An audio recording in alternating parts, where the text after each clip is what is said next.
Jonas, sinabing hindi offbeat si Abra at Apex. Cripply deserve daw ng malaking TF.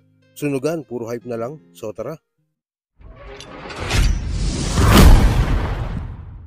Naging maganda nga ang laban sa pagitan ni Cripply Topper, Slack1 at K-Ram. Bagamat hindi ganun kasolido ang performance ni Slack at K-Ram, still nakapalagpad din naman sila sa solidong tandem ni Cripply at Topper.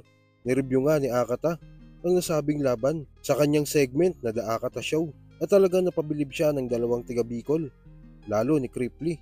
At sinabi pa nga niya na deserve ni Cripply ng malaking talent fee dahil sa galing nito. May baog, no need na magbasectomy si Slack! Kumunod din yung mukha ni Slack ko. Parang alam niya, ay puta, talo kami. Alam nun, gago, kahit sa akin, kahit ispit mo sa akin yung sa harap ko, matatawa ko eh. Hindi ko walang kasagu, tahan, puro ka pakaharu, tahan, di ka nag-aral, kaya naman ngayon baon na baon ka sa tahan po, tanam mo kalaba mo malawu, tahan mga magito na amateur kahit magsama pa sa minku, lang dapat magal sa balutan, di ka papakinig ilabutan, kami dito'y malinaw na halimo puta di na matatauhan, masakit tong makalumang dalawa ko, saan sandal sa pader mga putang inabutas sa jackhammer to tagusa.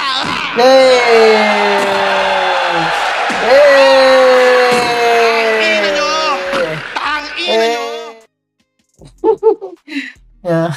Enough na yun para kunin nila ulit yung second round. Yung ma-perform mo ng sobrang linis yung ganun para sa battle rap, napakasarap eh.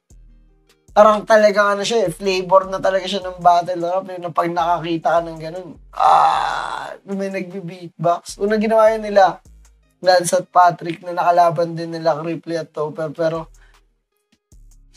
yung tandem ni Cripply at Topper parang the DOS for DOS champion that we never had. Ang galing, man. Sarap nun.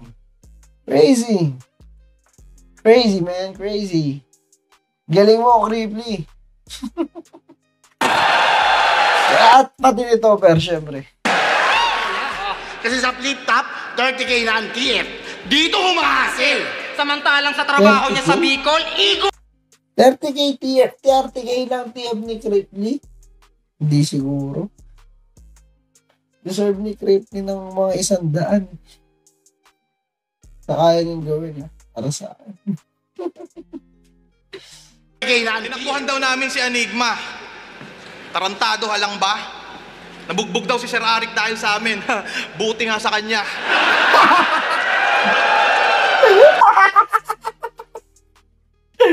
Di ba? Hindi pang 30K yung mga rebuttal ni Cripply. Sa kabilang balita naman, puro bash nga ang makikitang comment sa post ng Sunugan sa kanilang Facebook page. Bad trip nga mga battle rap fans dahil umano na puro na lang daw ito hype dahil drawing lang daw ang road to 3 million nila ni hindi na nga daw nila natuloy ang kanilang tournament na sabunutan sa Sunugan. Kung pupunta nga kayo sa FB page ng Sunugan, ang makikita nyo nga mga uploads nila ay puro mga dati pang videos.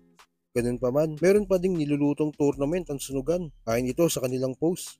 Pero sa comment section nga ay puro bash pa din ang makikita natin. Pero ganun pa man, sana isuportahan pa din natin ang Sunugan sa kabila ng hindi magandang feedback sa kanila ng mga battle rap fans.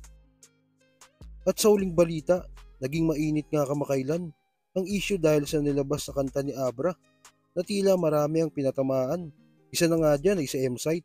Offbeat, sabi nung walang sikat na kanta tol, there's only one name that you confound, Abra yo, yung iba dyan.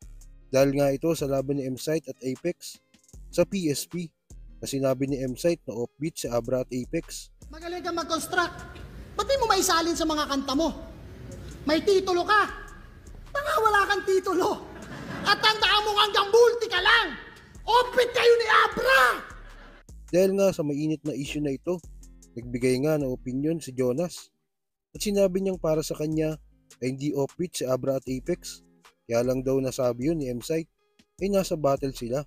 Meron lang daw style si Abra at Apex na tumataliwas sa beat na tinatawag nga daw itong sinkopado. Sabi nilang offbeat at pinakinggan ko kasi para sa akin hindi naman siya totaling offbeat eh. May si Kuya Smaglas kasi nung nakausap ko si Kuya Smag tungkol sa mga ganong ganong mga banat. Eto, shoutout kay Kesmag. Meron palang yung mga ibang yung mga music artist pala may tinatawag palang sinkopado. Yung sinkopado, sinearch ko ano ba yung sinkopado? Yung sinkopado sila yung mga artist na tumataliwas sa beat. Tumataliwas sila sa tunog. No, hindi nila totaling sinusundan yung tunog. Tumataliwas sila, gumagawa sila ng sariling tono, kumbaga. Dun sa imbis na sundan nila yung palo ng beat or nung instrumental, tinataliwas nila, kumbaga gumagawa sila ng hindi siya totaling offbeat or wala sa tono, basta gumagawa sila ng salungat dun sa beat na nilalapatan nila ng kanta.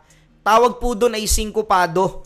No, sinearch ko po 'yon at nalaman ko na may ganun pala talaga, may sinkopado pala talaga. Tunog sintonado, no, pero sinkopado siya mga bossing. Yung kay Apex, eto para sa akin. Yung kay Apex po kasi, hindi siya basic rap eh. Yung kay Apex, hindi po siya basic rap. Siguro dahil nasanay tayo, tsaka kay Abra, nasanay tayo sa mga rap dati na 1-2-1-2. Kung napapansin nyo yung mga, ikaw lang ang aking mahal, handa kong magpakamatay kung hindi mo ibibigay ang tunay na pagmamahal. Araw ganon. O ano pa rin po walang rhyming yun Pero ganon kasi yun lang po, yung napansin ko kay Apex, yun dun sa pa-melody, yung sa pa-meloding dun lang po medyo nawala sa tono, pero hindi naman siya totaling offbeat. Pero kasi, alam mo, nandun po kasi tayo sa nandun po kasi, yung sinabi po kasi ni MZ yun is nandun po sa battle rap. Nandun po sila sa battle mismo. Kaya hindi porket sinabi ni MZ na offbeat si Apex, is offbeat na talaga si Apex. Nasa battle rap sila eh. Kumbaga pwede niyang sirain si Apex kung anong gusto niya sabihin, kung paniniwalaan nyo, o sasang-ayon kayo na, offbeat si Apex. Hindi, nasa battle rap po kasi yun eh. Kumbaga, kahit anong sabihin mo sa kalaban mo, is pwede, basta nasa battle rap. Basta nandun kayo sa stage, nagbabattle kayo, kahit ano pwede mong sabihin. Pwede mo nga sabihin na sa kalaban mo na, sinabit ka lang dun sa kantang yun, hindi ka naman talaga kasama dun dapat. Kasi battle yun, pwede mo siyang ganun-ganunin, no? Yun naman yung isa sa na kay MZ na kaya niya ginawa yun, kaya niya sinabi yun, kasi nasa battle lang naman.